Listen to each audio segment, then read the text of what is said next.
নাটোরের লালপুর উপজেলার সাহেরা বেগম মধ্যরাতে নিজ ঘরে খুন হন। দুর্বৃত্তরা তাকে ধর্ষণের পর গলা টিপে হত্যা করেন। তারা সাহেরার মোবাইল ফোন, গলার চেইন, কানের দুল লুটে নেন। পুলিশ সংবাদ পেয়ে যখন সাহেরার বাড়িতে অবস্থান করছিল, ঠিক তখনই আরও একটি খুনের খবর পায় পুলিশ। সাহেরার বাড়ির ঠিক 1 কিলোমিটার দূরে জয়ন্তীপুর গ্রামে নিজ ঘরে খুন হন আমেজান বেওয়া নামের এক বৃদ্ধা। তাকেও শ্বাসরোধ করে হত্যা করা হয়েছে। প্রতিবেশীরা জানিয়েছে, প্রচণ্ড শব্দ পেয়ে তারা আমেজান বেওয়ারের ঘরে ছুটে যান। সেখানে তার লাশ পড়েছিল। পাশেই মালামাল ভর্তি একটি শোকেস পড়া ছিল। কেউ কেউ 2 ব্যক্তিকে সেখান থেকে পালিয়ে যেতে দেখেছেন। Premium commercial space is now for rent. Featuring ample parking and excellent accessibility, this 4,200 square foot space is ready. Elevate your business and call us today. 2019 সালের 9 অক্টোবর দিবাগত মধ্যরাতে 2 খুনের এমন ঘটনা ঘটে যাওয়ার পর পুলিশ প্রশাসনকে ভাবিয়ে তোলে। তারা খুনের তদন্ত করতে মাঠে নামে। তদন্তের শুরুতে পুলিশ সাহেরার মোবাইল ফোনের সন্ধান করতে থাকে। পুলিশ সাহেরার মোবাইল ফোনটি খোলা পায়। তাতে আড়ি পাতে পুলিশ। ফোনটির ব্যবহারকারীর গতিবিধির ওপর নজরদারি শুরু করে পুলিশের দল। এক পর্যায়ে মোবাইল ফোন সহ রুবেল নামে এক ব্যক্তি ও তার ছেলেকে পুলিশ আটক করে। তাদের কাছ থেকে পুলিশ বাবু শেখ নামে এক ব্যক্তির নাম পায়। বাবু শেখ হলেন রুবেলের ভগ্নিপতি। 18 অক্টোবর তাকে নাটোর রেল স্টেশন থেকে পুলিশ গ্রেফতার করে। বাবু শেখকে পুলিশ জেরা শুরু করে। জিজ্ঞাসাবাদে তার কাছ থেকে এমন তথ্যই পায় তার জন্য প্রস্তুত ছিল না পুলিশ। তার দেওয়া তথ্যে পুলিশ রীতিমতো ভ্যাবাচ্যাকা খায়। বলে, কে এই লোক? একটি নয়, 2টি নয়, 10টি খুন করে ফেলেছেন। খুনের শিকার প্রত্যেকেই নারী। বেশিরভাগ খুনই আবার করেছেন রাতের বেলায় ঠান্ডা মাথায়। এভাবে 6 বছরে করেছেন 10 খুন। তার শিকার হয়েছে এক শিশু ও 9 নারী।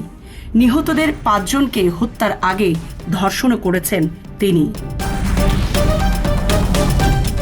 এমন তথ্য যখন দিতে শুরু করেন, পুলিশ তখন নড়ে চড়ে বসে। পুরনো ক্লুলেস খুনের ঘটনাগুলো তখন সামনে চলে আসে। একে একে বলতে থাকেন সব খুনের ঘটনা। আত্মস্বীকৃত এই ভয়ঙ্কর খুনের নাম বাবু শেখ ওরফে আনোয়ার হোসেন ওরফে আনার ওরফে কালু। নওগাঁর রানীনগর উপজেলার হরিশপুর গ্রামের জাহির আলীর ছেলে বাবু শেখ 50 এই খুনি 2019 সালের 18 অক্টোবর নাটোর জেলা পুলিশের হাতে ধরা পড়েন। এরপর পুলিশি জিজ্ঞাসাবাদে একে একে সব খুনের কথা স্বীকার করেন তিনি। এসব খুনের দায় স্বীকার করে সম্প্রতি কয়েক দফায় জুডিশিয়াল ম্যাজিস্ট্রেটের কাছে 164 ধারায় জবানবন্দি দিয়েছেন বাবু শেখ। এর মধ্যে কয়েকটি খুনের ঘটনায় অন্য লোকদের আসামি করে গ্রেফতার করা হয়েছে। একজন সাজাও খাটছেন। সংশ্লিষ্ট পুলিশ কর্মকর্তা ও মামলার নথিপত্র দেখে সিরিয়াল কিলার বাবু শেখ সম্পর্কে জানা গেছে নানা তথ্য। ভয়ঙ্কর এই সিরিয়াল কিলার গ্রামে গ্রামে মাছ ধরতেন আর সুযোগ সুবিধা মতো গ্রামবাসীর ঘরে ঢুকে নারীদের ধর্ষণের পর খুন করে পালাতেন। তার কাছে মাছ মারার চেয়ে মানুষ মারতেই সহজ কাজ ছিল। পুলিশ জানতে পারে মৎস্য শিকারীর বেশে গ্রামে গ্রামে ঘুরে খুনের শিকার খুঁজতেন বাবু শেখ।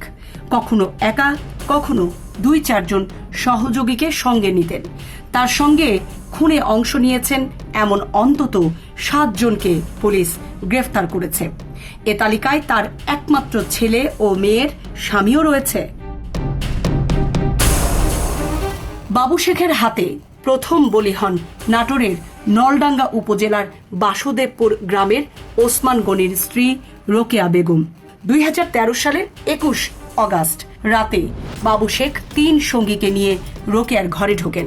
ওই গৃহবধূকে ধর্ষণের পর শ্বাসরোধ করে হত্যা করে পালিয়ে যান বাবু শেখ। এ ঘটনায় নিহতের ভাই একাব্বর হোসেন বাদী হয়ে নলডাঙ্গা থানায় পরের দিন মামলা করেছিলেন।